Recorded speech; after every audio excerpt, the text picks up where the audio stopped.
Okay, wonderful. Sorry, it took me a few minutes to set everything up. Hello, everyone. Hope you've had a good week so far. This week, as you've probably got it from the lectures, we're talking about biomedical devices in the cardiovascular system. And so far, we've only talked about one device, which is the stent. So the 7th week, which we're not going to have any in-person lectures, you're going to see the continuation of those asynchronous content being uploaded. And we're going to talk about aneurysms, and they're going to use the same stent technology for their treatment. And then we're going to talk about heart valves. We're going to talk about a variety of other devices too. And then we're going to conclude this part and move on to the next. So week 7, please stay tuned for the videos that will be uploaded. This is still incomplete, so we have a couple more devices to cover. But today, because of this huge importance of stents, we're actually going to dedicate this session to stents. And you'll see why they're quite important, because they're not just, Is it 7 or is it still week 6? Week 7, yeah. So okay. The new content will be under week 7. Okay. Yeah.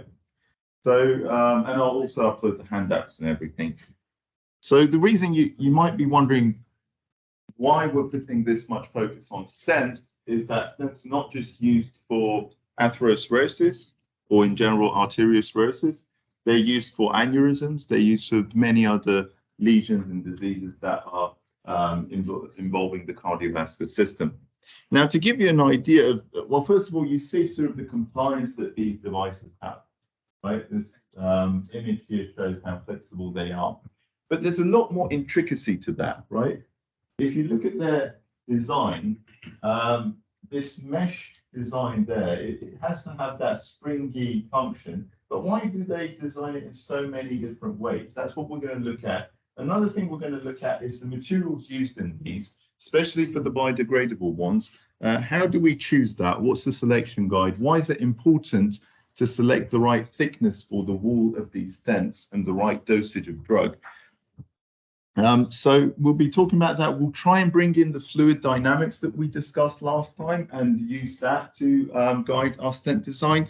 And that's basically going to be the content for this lecture. Now, I just actually read this headline this morning, which is just for the drug-eluting stents, okay, just in the US.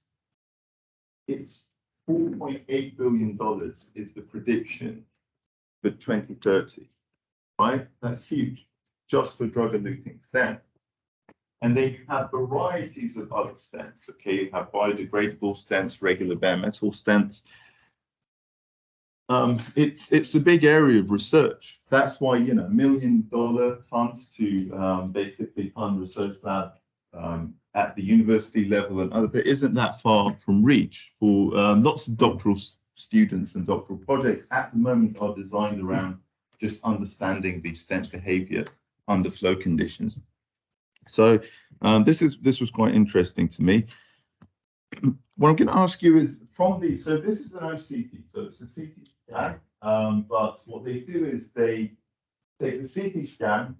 You're probably familiar with CT scans. The patient goes in that tunnel and the X-ray camera is rotating the gathering an image. In this case, it's just showing you a 2D image.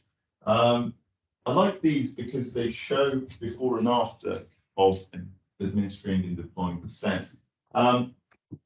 What do you see on the left-hand side? Which region needs to be stented? Right here, right? There's a blockage over there. So now, how much of the blood flow is constricted? You can actually see it's quite significant. So if you compare the left and the right, before and after the stent was deployed, it's quite significant. And OCT, what they do is, apart from taking the image, they also send a probe in to look at the progression of the diameter, the plaque cross-section, as you go through the vessel. So it's really important that you have a good understanding of that before you choose a stent. Yep.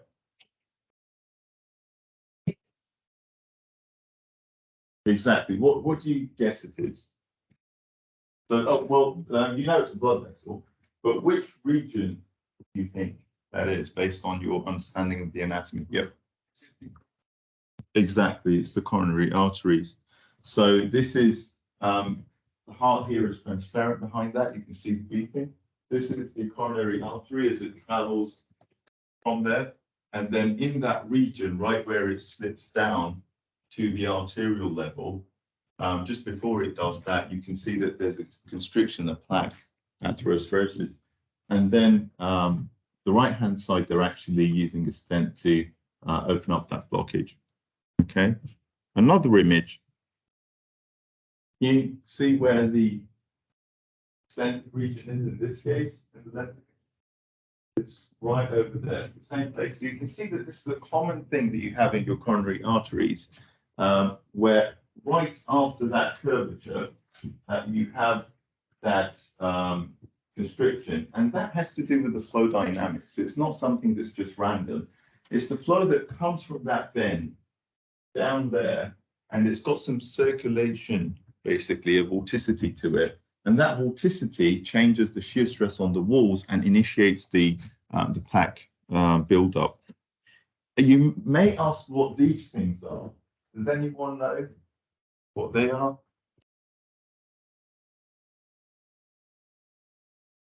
Yep. Close.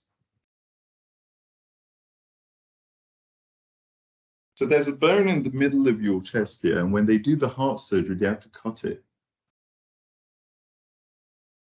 Right? Yeah, this is basically a stainless steel wire. When they put it back, they have to tie it around, just like you do for wires and stuff, right?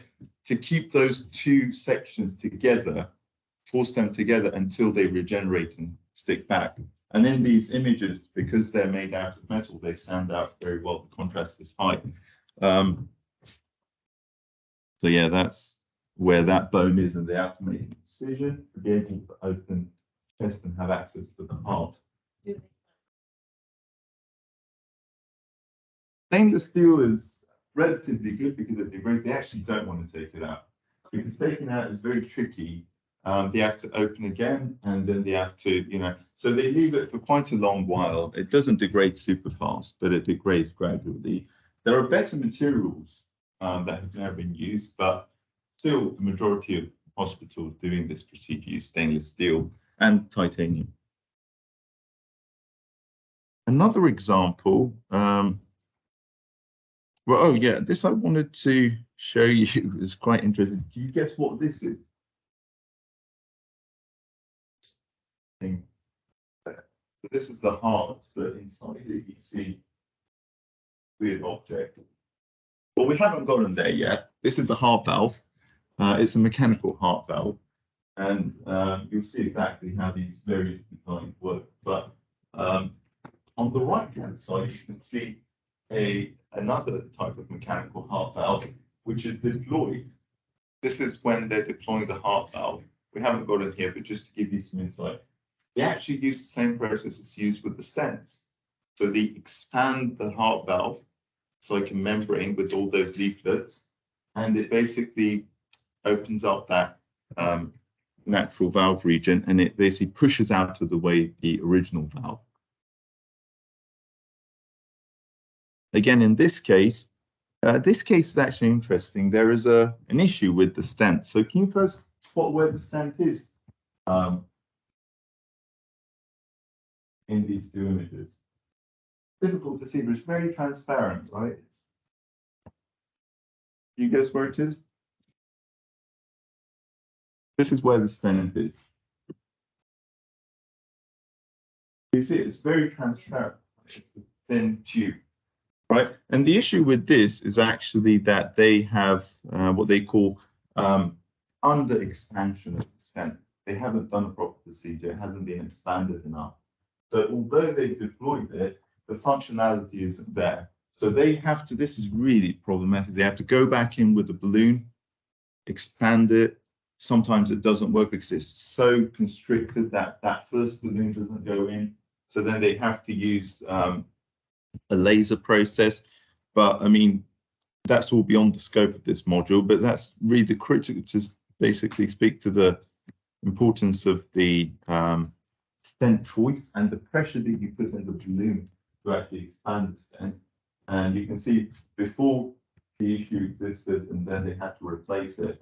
And that's the new stent. So stents, basically, they're devices that are basically a spring, right, that expands and takes the geometry of the vessel. It pushes the plaque out of the way, sort of opens a gap to allow blood to flow. And to do this, we use a process called balloon angioplasty. And what that includes is the insertion of the balloon, the catheter, and then the pressurization of the balloon. It expands and the stent stays there permanently. So it actually is, the material is so that, as you've seen in the lectures, that it retains its shape. And some cases you don't use this. There's a what we call a shape memory alloy. I'll talk a little bit about that there. And it actually naturally expands under the biological conditions in the bloodstream. Another thing I wanted to show you is that's exactly, as I mentioned, the same process that you use to deploy a heart valve, right? So heart valves use the same process. It's a catheter. You can see the amount of expansion to achieve that is huge. So the design of those members there and the geometry of the spring is really critical. And what happens in these cases is this is usually guided with our finite element analysis. So there's a lot of work in mechanical modeling of the stent behavior. What you see in this case is you can model the expansion, see where the stress maximizes. In this case, you can see that it's in those junctions of the spring. You can see what the medium stress value is. You can see whether you're reaching that elastic plastic behavior, that part of the curve where it becomes plastic and stays there, or if you're not. So this really helps you to design the entire process from the pressure in the balloon, basically to the expansion. Now, what some of these models don't include is the vessel wall compliance. So to make it even more accurate, you want to include that. Sometimes they just include the internal pressure. But there are various levels. If you're at Abbott, they're going to use all these various models to understand it perfectly. But if it's a project, MSc or BSc project or a PhD project, they might make it a little bit more simplified. And this really shows how different the designs are. So the compliance is what we're aiming at. So some of these designs allow much more compliance. Some allow a stiffer spring design. So you basically want to choose the proper one. But to be honest with you, a lot of it is also licensing and patenting. So companies, they don't want to infringe upon each other's patents, so they have to come up with a new spring design that has the same performance so they can also sell. So they have each, there are hundreds of these designs. They each have their own patented geometry which they use, but again, in that geometry they can change the thickness, the angles, the different parameters to achieve different levels of stiffness. Any questions so far? Okay, so you remember from the previous lecture that the diameter, the radius, plays a significant role in the resistance of these vessels. Now this is why, that formula there is very key. If you have a plaque, it's going to reduce the effective diameter. It's interesting, only 6%, a reduction of only 6% in the radius can cause a 30% reduction in the flow rate, right? That is huge. And this is a chain of events, basically. If you change the flow rate because you've changed the diameter, because you've got a plaque, that changes the stress, it changes the flow regime, okay? I'll show you in a minute. It goes from laminar to turbulent. So that's why this simple formula actually tells us a lot about how that actually influences the process. And the radius influences the shear stress, of course. The shear stress affects the viscosity of blood, because blood isn't a regular fluid. It's not Newtonian. It's non-Newtonian, meaning that as you change the amount of stress that you're putting on the material, it actually changes its properties. It's got a dynamic behavior. It's both a solid and a fluid. Fluids have viscosity, solids have stiffness, but viscoelastic materials have both a solid and a fluid component to their behavior, meaning that it can go from a liquid to a solid. You might have seen cornstarch. If you actually dissolve cornstarch in water, try punching it, it's going to become very stiff. It becomes completely stiff like brick. That's because it's shear thickening, right? Meaning that as you increase the amount of shear, it thickens it, the viscosity goes up, and it's a huge jump. They use it for bulletproof vests because the impact of the bullet can be absorbed, because the rate at which it's moving is so fast that it suddenly jumps the viscosity of that fluid inside the vest. Now, all of that to say that blood flow and blood in general is non-Newtonian, meaning that the viscosity also changes as a function of flow rate. So if you've got the plaque, you're not only changing the flow rate directly because of the resistance, you're also changing it because now you're changing the viscosity of the fluid. Now you're changing the viscosity, that means you're changing the Reynolds number, everything. And so it's very difficult to have a precise model of all of that. But here, what I'm saying is that that's part of it. The other part of the picture is the plaque detachment. That's when the disease reaches the last stage, and that's really problematic. The plaque is no different from an object in a flow, right? So that shear stress on it has a huge dependency on the area that it sees. So as the plaque builds up, the cross-sectional area increases, the amount of drag force on it also increases. And Stokes law is a very simple equation for a spherical particle to simplify this, but it shows dependency with radius, also with viscosity. So it's a very dynamic process. The viscosity, as I mentioned, changes with the flow rate and the shear stress. Because the flow rate changes, because the diameter changed, now that's going to cause an increase in the plaque detachment tendency. So that's why things quickly go out of hand, right? Suddenly you reach a non-stable condition and the plaque ruptures, because all of these are synergistic. So that's really what we want to model as biofluid engineers. Now, Reynolds number, as I mentioned, you probably know how it's defined. It's the product of, it's basically the ratio of inertial forces and viscous forces. What does that mean? That means if you have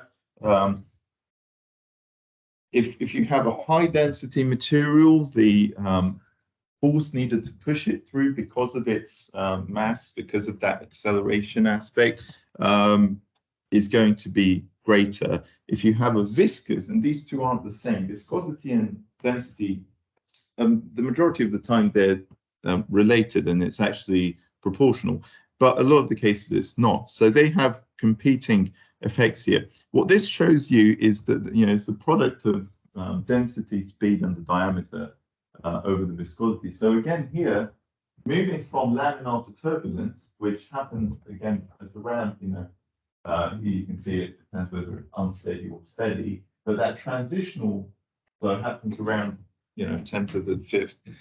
You actually, well, it becomes turbulent around 2000, but this is a different story here. Anyway, there's a threshold, and what happens is as you increase the velocity and change the viscosity, you approach the threshold. So this is what I was saying about the non-Newtonian behavior. So as you can see, the shear rate, which is a function of the flow rate, as you'll see, influences the viscosity, and that again influences the shear stress again, as you saw, because of the Stokes law. And that's important. We want to know what the shear stress is. Why do we want to know that? Because apart from the detachment of the plaque, if you're designing a drug-eluting stent, if you're designing a biodegradable stent, you want to know how fast you're depleting the drug. It's abrading it away as the flow actually continues. The biodegradable ones as well, okay? They get degraded through time. So you want to know what the intended period for that deployment is when you should think about replacing it. And in this paper, which I'll upload so you can look at the text as well, they're modeling it and looking at the value of shear stress. So it's a very low resolution image. But as it goes from 0.67 to 3 Pascal, it's again the same unit of pressure, you can see the corrosion rate doubles. Okay, so you can say that it's non-linear, but you know, it's about it is actually quite linear, but it's about the slope of half the pressure change. So that's huge. If you have a doubling just because of a doubling of shear stress, and you know that the flow rate actually changes abruptly with the diameter change, you can see that ISR, what does that mean? In-stent restenosis. When you have restenosis, it can also happen very fast, right? As the plaque tries to protrude through the stent, it quickly changes the flow rate, quickly changes the shear stress, and that's as immediate as that, you see a change in the degradation rate, right? So this is a very dynamic process, and doctors nowadays, surgeons, they don't actually look at all of this because it's so complex, right? There's still a gap there. You have to have a real-time feedback model, which is also influenced by a ton of other biological cascades to be able to understand perfectly how well that's doing. That's why you have to revisit, right? You have to go back, take images, see how it's doing through time. Now, I have a question for you, and that is, you already know what the Poiseuille flow equation is. I'm going to give you a hint, that's the shear stress, okay? Could you tell me what the shear stress is in terms of, you know, analytical formula? So what happens if you take the derivative of pressure with respect to X? So you have to look at the full formula, not just the resistance. The P equals RQ formula. And then you have to take the derivative with respect to X. I'll give you a minute.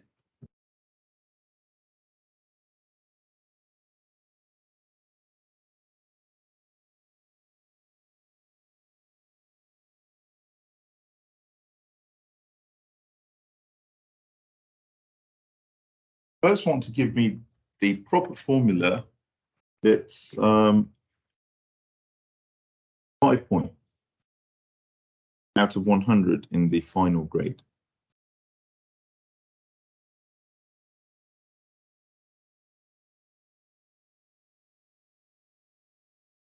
It's just a bonus point, so don't worry.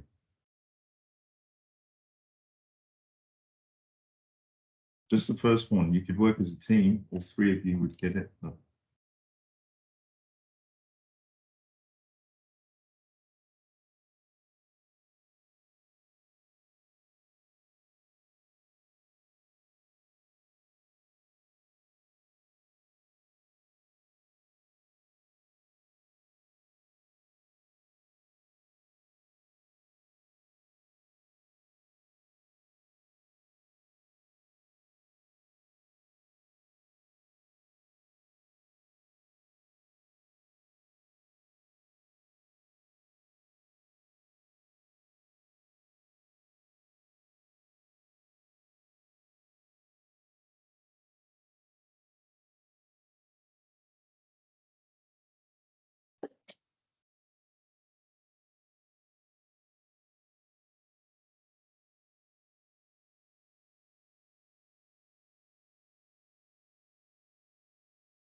Be fair if we don't ask the online Let's see if they've come up with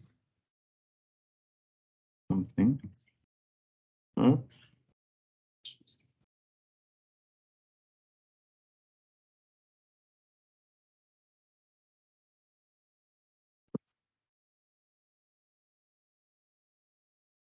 Also searching Google. No, I'm kidding. Don't do that. Why is it taking you so long? Okay, what's the formula for your minute is over? The formula was R times Q, right? Pressure is R times Q. Okay, Q doesn't change over X. So you only need to take the derivative of that, pop it in there. What's the derivative of that with respect to the X direction or the direction of flow? It eliminates the L. So it's basically going to be H times the viscosity over pi times R4 times R over 2, which is right here. So basically, easily derived from that formula there. Again, you've got RQ, and Q doesn't change over X, so the derivative isn't going to. So you only need to take the derivative of that multiplied by R over 2. Now, the important thing about this is that the shear stress has again a very high dependency on radius. So if you change the radius very slightly, it may not be as significant as the flow rate and the resistance, but it's still going to be huge, right? So for another 5 points, if you change the radius by 10%, okay? So if you reduce the radius by 10, someone even set a clock.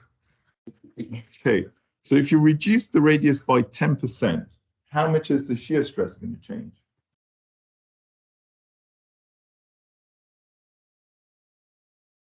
So if you reduce it by 10%, okay, so if you pop in here instead of, let's say, 1 to the power of 3, 0.9 to the power of 3. So you put it in the calculator, who said 100? You said 100? 100. Now I've got to actually calculate it. So it's what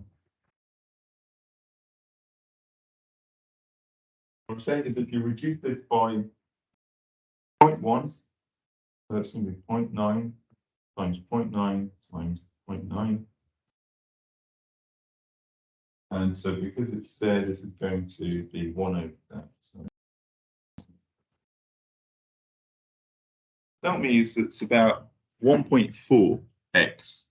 Okay, so it's about 40% increase. Do you get the same number? Should be. So 40% increase in the shear stress, and we already showed that the degradation rate is significantly dependent on the shear stress. So this is just to bring this to your attention that the polymer that you choose there, the thickness of that polymer, the dosage of the drug, because usually the drug is mixed in the polymer matrix. Sometimes it's diffused, but sometimes as the polymer gets degraded, the drug releases. So in both of those cases, it's very important, and especially if you're looking at the smaller arterioles and the pack is consuming half of that diameter, things can go bad really fast. Now, this isn't the entire story. It has to do with a lot of other things. So here you can see a couple of different cases. So we're using a different dose of the drug. So if it's a drug-eluting stent, and here they've actually documented the luminal diameter before and after, and you can look at the loss or gain. And it varies not just as a function of that. You can see the restenosis percentage changing quite a lot with the dosage of drug, but it has to do with the initial diameter, how much you expanded it. Did you go a little bit over after the procedure? And basically, it's a very complex problem.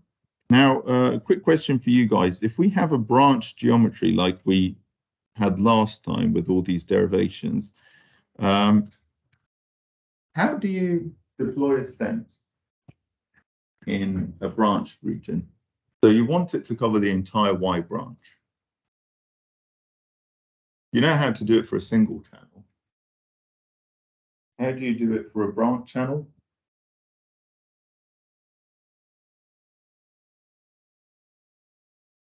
Yep, sorry. Put one in each branch.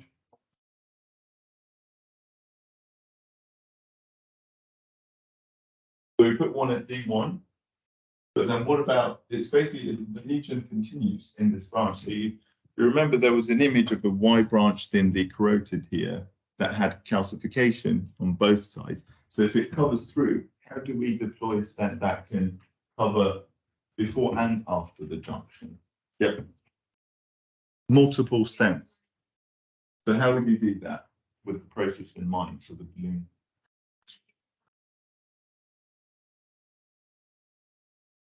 The D3 and D, yeah. So basically you have to do D2, D3, and then D1 sequentially.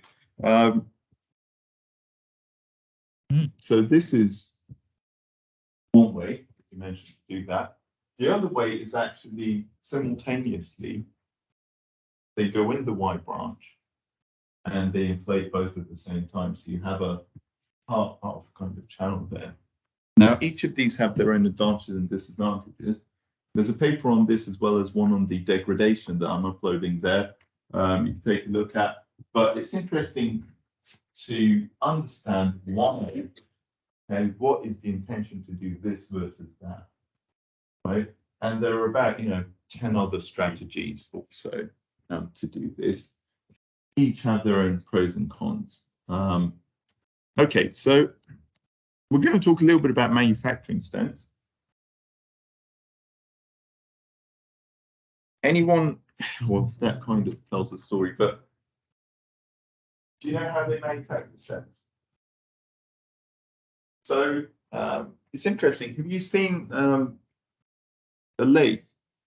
So it's got a turning wheel as you put the metal stock in, and the tool piece comes from the side and it cuts as it rotates. It basically cuts through the diameter and gives it any contour shape that you want. And the tool has to move across the, so let's say you put a shaft in and then you're trying to make it in a certain cross-sectional geometry, into a certain cross-sectional geometry. The tool comes in at a given radius and it just moves. The radius of the tool is moving and it also sweeps through to give you that final geometry. This is the exact same idea, but instead they use a laser. So as this stent is rotating, the laser has to quickly do this process of shifting its place to cut the proper geometry. In some cases, it's a CNC machine, so the piece stays there, or both piece and the laser move. So that was the way they did it conventionally, and it's really, first of all, time consuming to make. But apart from that, you can't really achieve stents of, sub-millimeter. A lot of these cases, if you're looking at the capillaries, well, they don't usually use stents in the capillaries, but if you're looking at arterioles and venules, they need to actually achieve better resolution. So, and then the other problem is all those tiny particles you see there come from the laser. They sputter out as you're lasering, and that causes a roughness that in turn changes the flow regime and becomes the tendency to become turbulent changes. The entire flow dynamics changes because of roughness. And the other method that was used conventionally, actually for a very long while, it still is used, is to first cut it in that shape with a laser and then bend it and stick it together with a very fine welding process.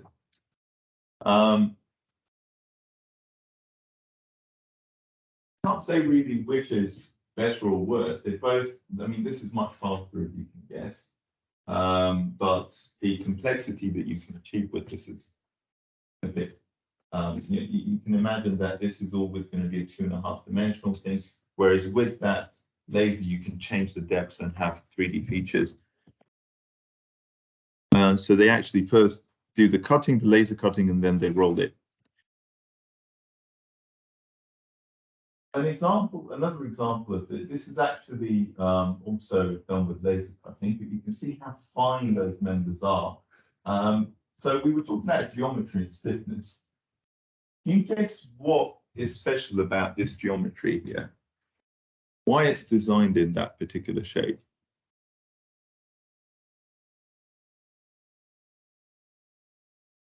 What happens when you stretch?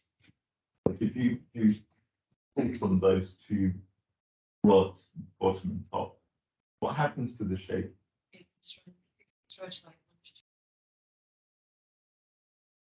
big, and it becomes like a rectangle. Exactly. So if you stretch in this direction, what happens in this direction? Does it shorten or expand?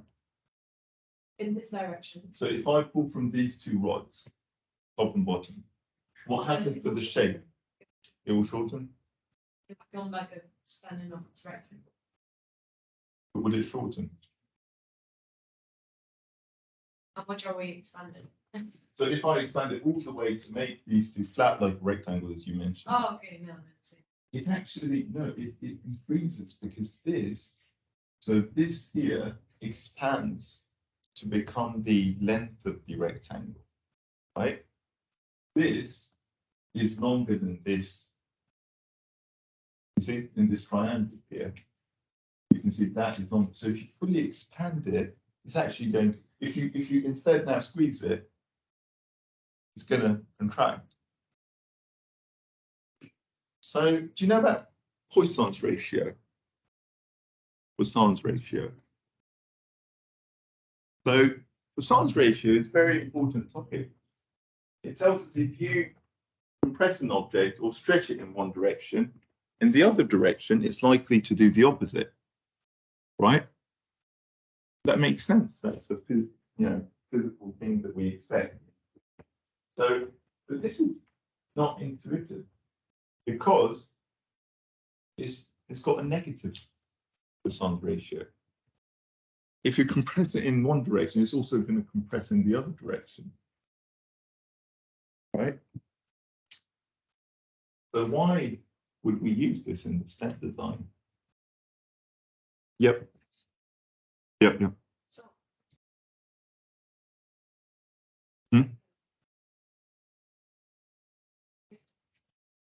I don't know. I'm going to ask you guys to go on for that. Why have we added this level of? So why do we want it to have this behavior? So how is it easier?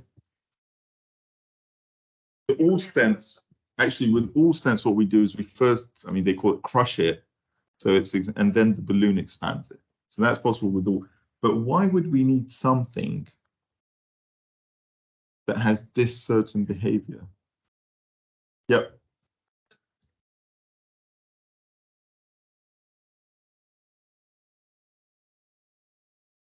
So what affects the area of the artery?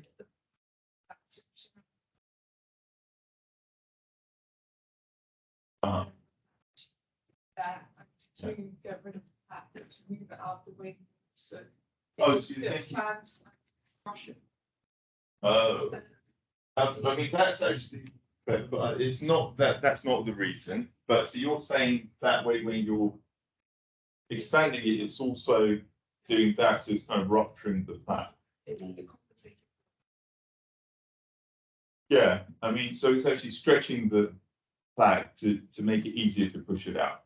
Maybe, but not actually the reason here. But it makes sense to me. Any other ideas? Yep.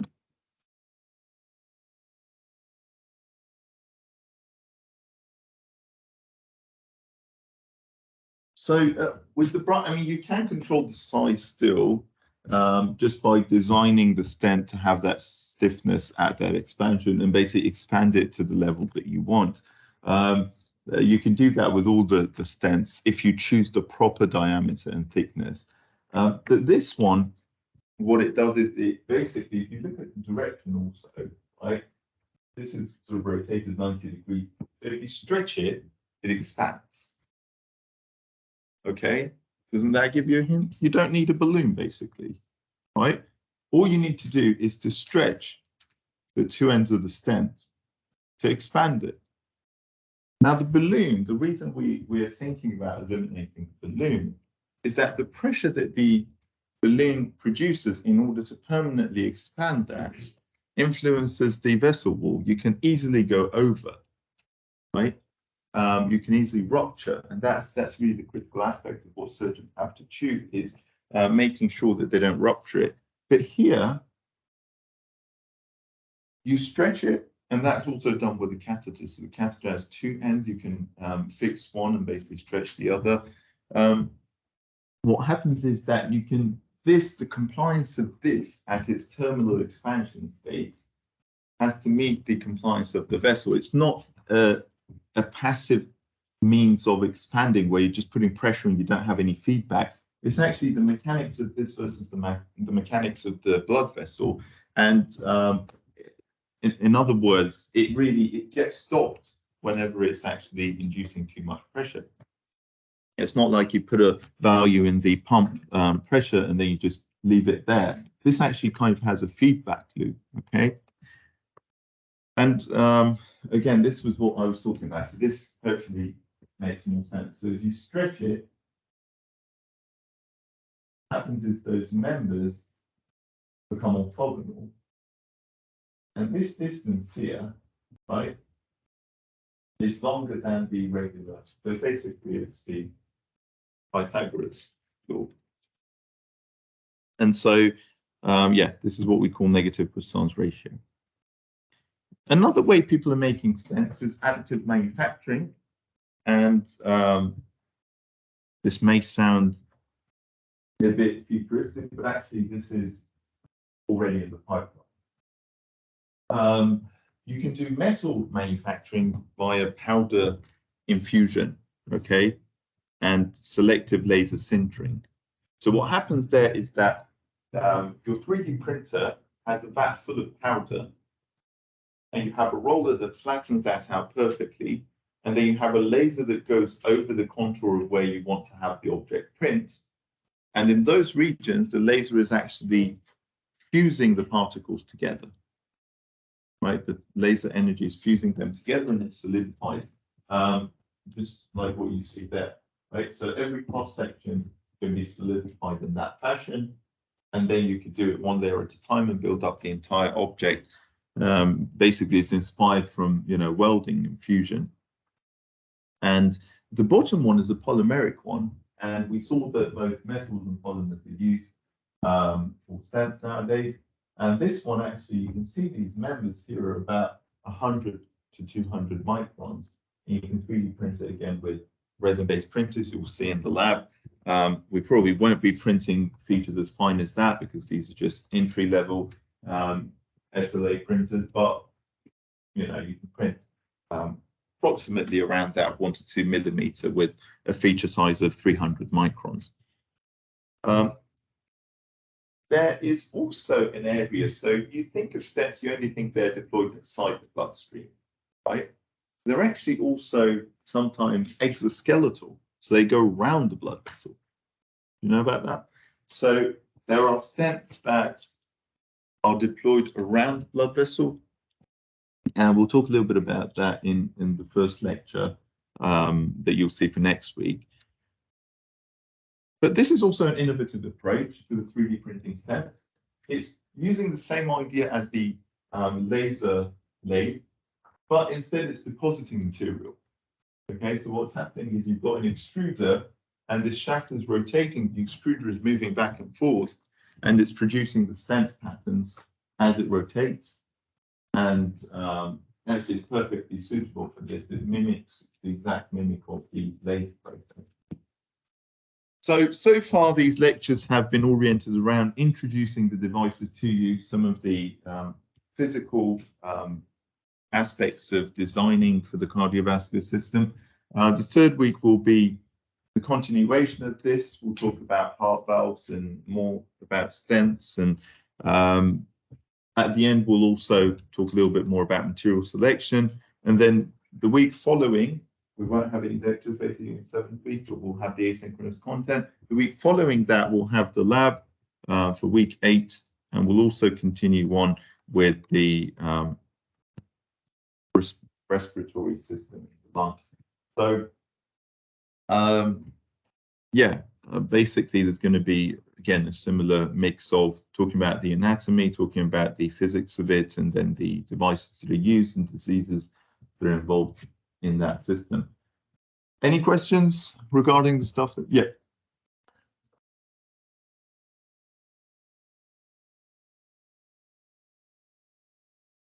Exactly, very good question.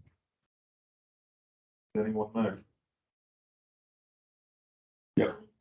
Injection, right? Like it's like. But for the, no, she's talking about the external ones that I just mentioned. So we have internal, which you can use the balloon to expand. But if it's going around the vessel, huh? Surgical, exactly. So they have to cut the blood vessel, put it on, and then suture it.